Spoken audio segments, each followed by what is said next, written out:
आत्मा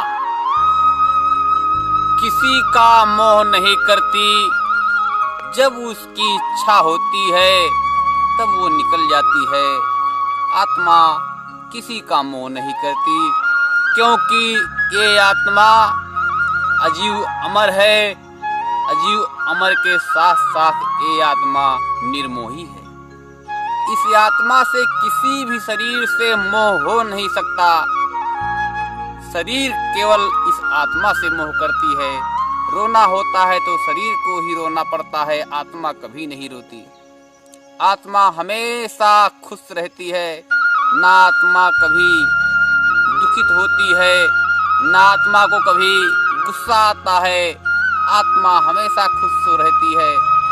गुस्सा अगर आता है तो शरीर को आता है, दुख अगर मिलता है तो शरीर को मिलता है।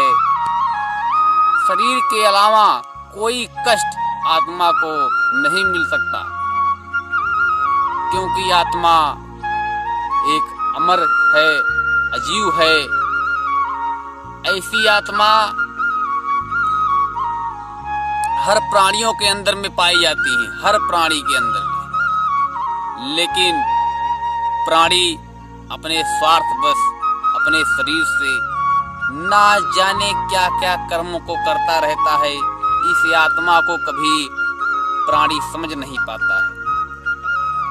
जो इस आत्मा को समझ जाता है उसको परम धाम मिल जाता है।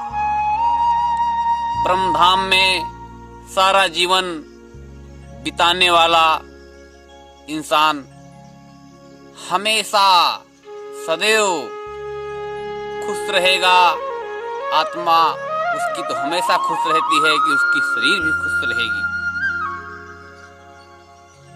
आत्मा निकल जाने के बाद फिर वैसे ही शरीर में वो धारण करेगी जैसे शरीर में वो पहले थी।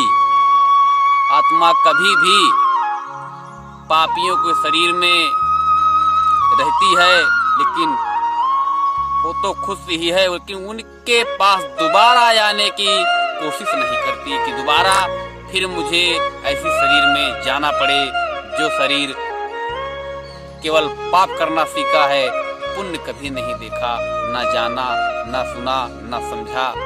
जो दूसरों का दुख न समझा वो शरीर किस काम की। वो आत्मा एक दिन जब चली जाती है तो कभी वही शरीर वो कभी नहीं चाहती कि वही शरीर फिर मिले।